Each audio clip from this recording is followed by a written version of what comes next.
Finally, Katikkiro Charles Peter Mayiga avuddeyo n'asaba ekisonyiwo eri bannayuganda mwenna be yasobezza, bannayuganda mwenna be yanyiiza olw'embeera Ssaabasajja Kabaka gye twamulabiramu yataatuyisa bulungi, ate ng'omuntu y'omu eyavaayo n'atutegeeza nti Ssaabasajja Kabaka ali mu kulaba basawo be, era kino kimuleetedde okulaba nti takyayina kukkirizibwa oba abantu bamugyemu obwesigwa.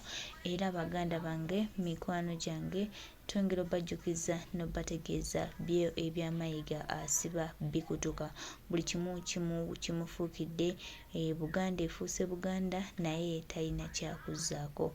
Naye nga mukwano gaffe era muganda wange nyongera okujjukiza nti Katikkiro Charles Peter Mayiga mu kaseera nga akoze buli kimu ng'akimazeeyo, mu kaseera nga bannayuganda ffenna tutunuulira embeera yaffe, naye Katikkiro Charles Peter Mayiga ensobi ennyingi z'akoze, ali mu kwonoona Obwakabaka, tetumanyi lwaki teyeewummuza, n'atuvaako n'aleka abantu ne bakola ekituufu kye balina okukola, era naye n'afunako gy'adda, kubanga ye ayinza olowooza mbu akyakuuma ligase, naye mukwano gwange, muganda waffe, ekitiibwa kiyiika, wali w'amaanyi ng'ensi ekukina. His Excellency Kyagulanyi Ssentamu Robert Bob Wine yayimba akayimba ako, naye munange ekitiibwa kigenda Mayiga, ekitiibwa kigenda, ebitiibwa obyeyambula. Tubadde tukusaba ofunemu okufumiitiriza okw'enjawulo n'okulowooza okw'enjawulo, okole ekituufu abantu kye bakusabye, abantu bakuveeko, osigaze ekitiibwa kyo, osigaze ligaseyo, si ggwe asoose okuba Katikkiro, bw'otayagala kuvaako bangi baabubeerako ddadada, naye ne bamala ne bagamba nedda, this is the right time, bwe batyo ne beesiga ne badda ebbali. Ggwe ani atayagala kwesiga kudda bbali? Era ggwe weeyifudde ki? Era olowooza nti ogenda kumalako ne bannayuganda abaagala Ssaabasajja Kabaka bonna? Bw'olowooza ogambye nti nno buli anaayogera Kabaka ajja fuuka mulabe wa Buganda? Tulabye nnyo kubanga tulina omuntu gwe twanditutte nti wa kitiibwa, naye ng'ate ekitiibwa akyeyambula, alaba akyeyambula misana, era nga ye alowooza nti munnange ategeera, kumbe ali mu kuttatana Bwakabaka bwaffe. Naye be tumanyi nti byonna ng'abikoze biweddeyo, tayimu egenda tuuka abisasulira ebisinga, era tusuubira nti kino kyali mu kukola tekigenda just nti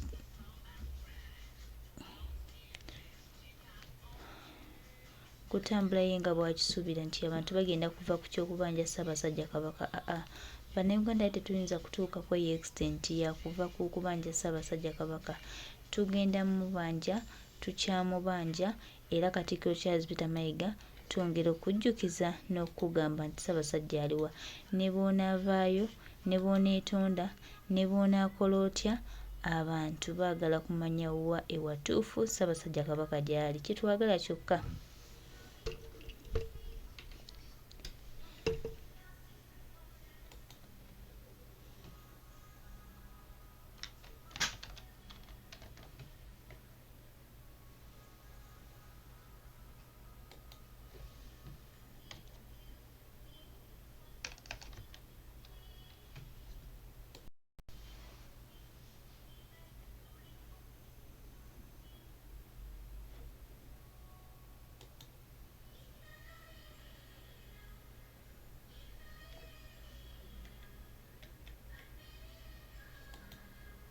Era omuntu yenna avaayo n'agamba mbu nti Kabaka wa famire, ate ow'Obuganda yaliwo.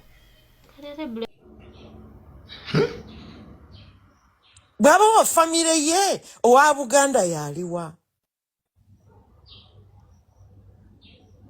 Omuntu yenna ng'alina ekika mu Buganda avunaanyizibwako okumanya Kabaka bw'asula. Ekigenda mu maaso neki ekiddako. Singa yali wa famire ye, singa era ali mu famire ye gyakulembera. Singa si wa Buganda. No. So ababuuza abawakanya ababuuza butamanya bwe bubatawaanya. oli tabuuza taata wa gundi, no. Oli tabuuza mwami wa gundi oba muganda wa gundi, oli abuuza kabaka.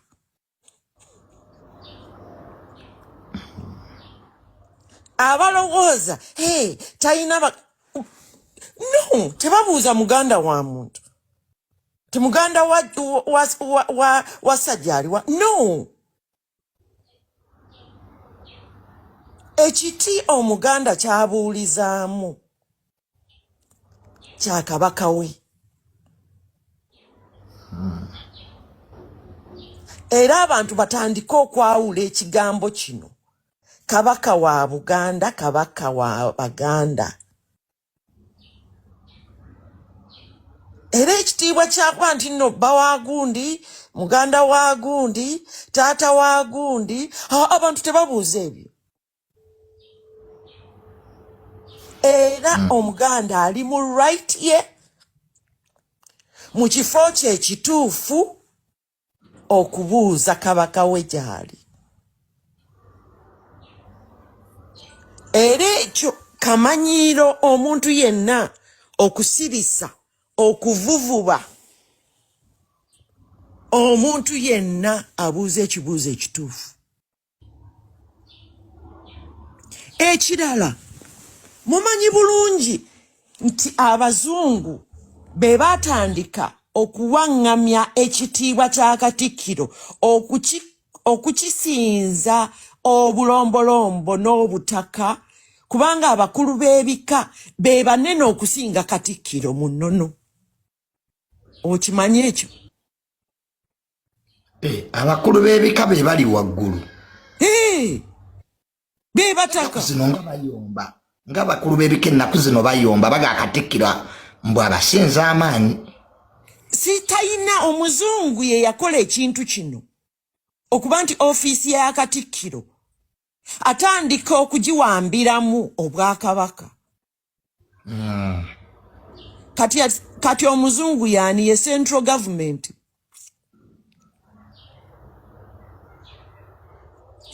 Kyova olaba nti Katikkiro ono mayiga azzeemu okukola abazungu kye baakola Obuganda nga bawamba Mwanga.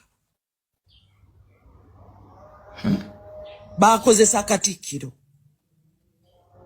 Tuddeyo tusome history wa Buganda. Era nze mmanyi omuntu yenna atandika okwesukkulumya aba atandise okukola abafuzi b'amatwale ba colonialists kye baaleka nga basize mu Buganda. Olwaleero kuba kumanyiira kubanga obwakatikkiro ekintu ekyennono kisikirwa. Katikkiro bw'afa mutabani we asikira obwakatikkiro. Abalonda mulala. Kati ekitegeeza that is a temporary office ya kimpatiira, si yansikira nno, si kya nnono, si kya buwangwa okugenda ewala. Abataka basikirwa batabani baabwe bannono. Era kyovola nti kabaka bamuyita Ssaabataka. Era olukiiko olw'ennono olw'Obuganda obunansangwa kabaka atuula n'abakulu b'abika okuteesa. Kyovola nti Mmengo tewaliyo bifo bya nsikirano, biri temporary, bulinga parliament nga bwe sikyali wuma n'MP. Nakyo bwe kiri bya bufuzi. Mmengo bya bufuzi bye biriyo. It is a political institution, si ya nnono.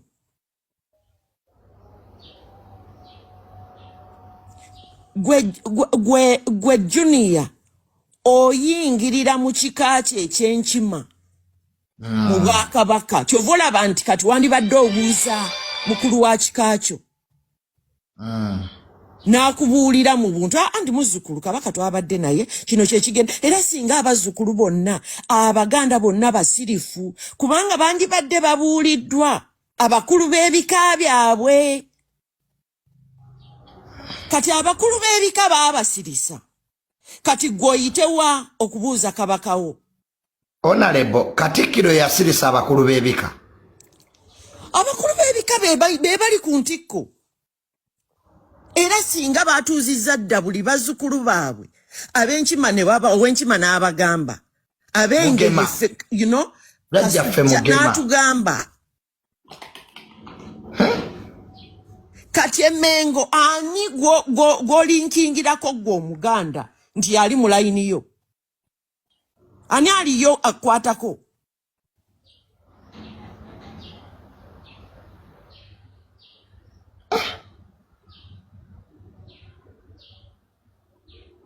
Era awo mutandika okweyigiriza Obuganda abaana n'abazzukulu butandika okumanya Obuganda kyeki. Kati Honorable abakulu b'ebika baabasirisa dda. Yes, and ekyo kikolwa ky'abafuzi b'amatwale. Kyova olaba nti mu Buganda Abaganda abaliwo abali Emmengo baagala ku replacinga buvunaanyizibwa bw'abakulu b'abika. Omuzungu yatandika programu eyo kati esajja kudde kuze.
Avaayo n'agamba mbu nti kabaka wa famire ate ow'Obuganda yaliwo.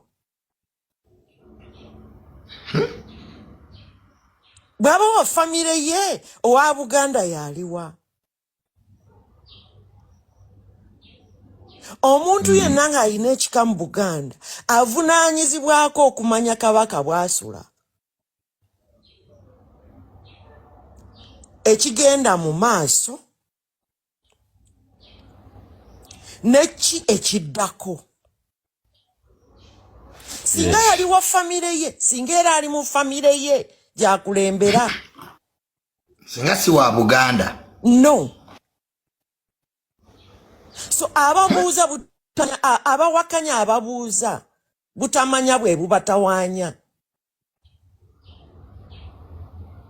Oli tabuuza taata wa gundi. No. Oli tabuuza mwami wa gundi. Oba muganda wa gundi. Oli abuuza kabaka.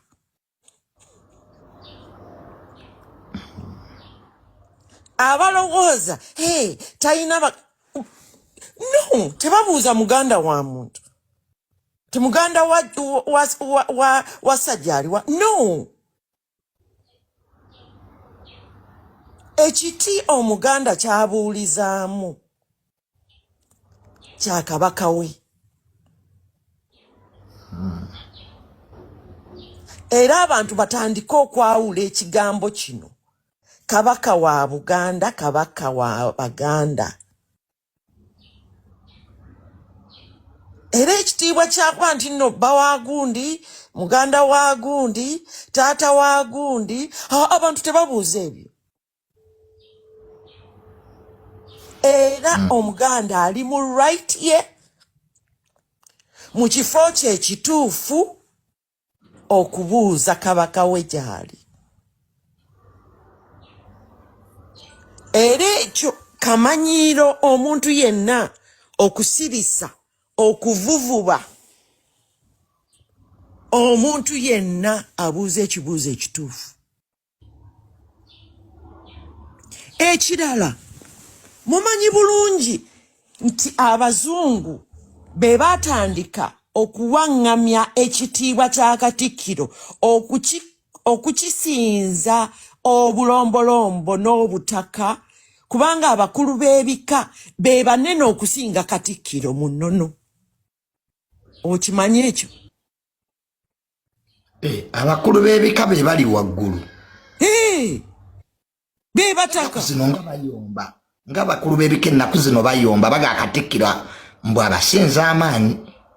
Sitayina omuzungu ye yakola ekintu kino okuba nti ofiisi ya Katikkiro atandika okugiwambiramu obwakabaka. Kati omuzungu yani ye central government.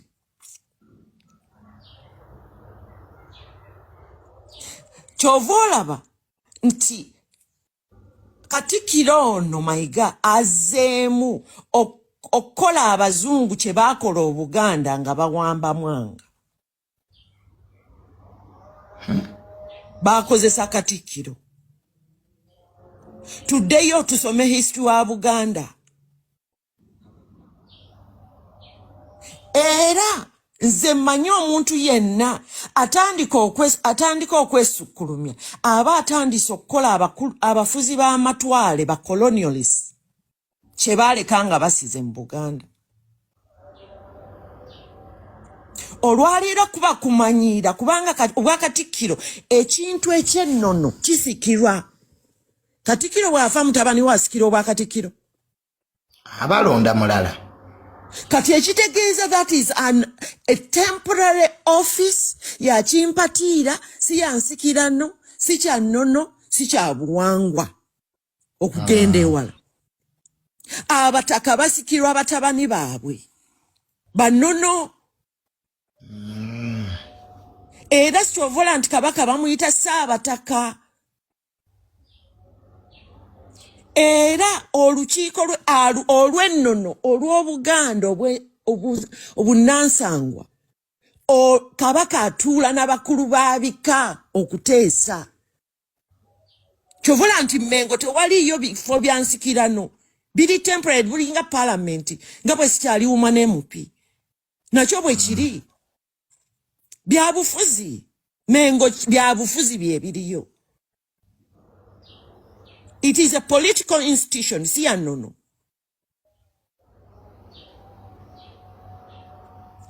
Gwe Junior oyingirira mu kika kye ekyenkima mu Bwakabaka. Kyova olaba nti kati wandibadde obuuza mukulu wa kika kyo. N'akubuulira mu buntu andi muzzukulu kabaka twabadde naye kino kye kigenda. Era singa abazzukulu bonna Abaganda bonna basirifu kubanga bandibadde babuuliddwa abakulu b'ebika byabwe. Kati abakulu b'ebika baabasirisa. Kati gwoyitewa okubuuza kabakawo. Honorable, Katikkiro yasirisa abakulu b'ebika. Abakulu b'ebika be bali ku ntikko.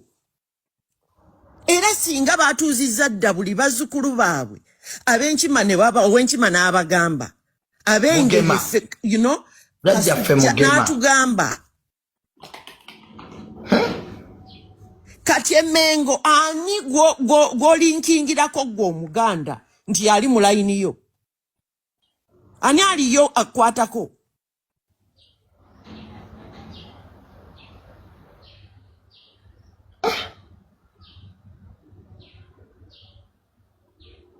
Era awo mutandika okweyigiriza Obuganda abaana n'abazzukulu. Butandika okumanya Obuganda kyeki. Kati Honorable abakulu b'ebika baabasirisa dda. Yes, and ekyo kikolwa ky'abafuzi b'amatwale.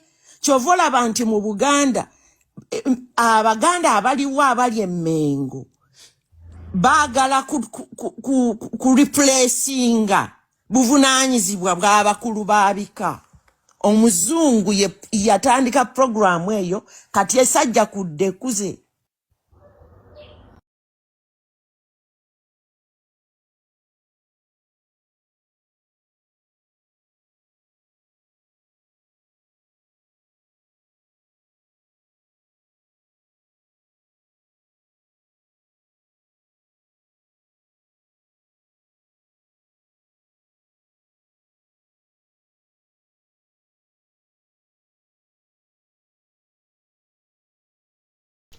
Katikkiro Charles Peter Mayiga twongera okusaba n'okutegeeza nti Ssaabasajja tetunnava ku nsonga ya kumukubanja na kubuuza wa gy'ali era nga kikukakatako okutunnyonnyola wa Ssaabasajja Kabaka gy'ali era nga twongera okujjukiza n'okutegeeza nti ne bw'onaalemerako ne bw'onaafuula mbu toyagala biwulira toyagala kubimanya abantu bo bali ready nnyo okwagala Kabaka baabwe ate era bamukubanja.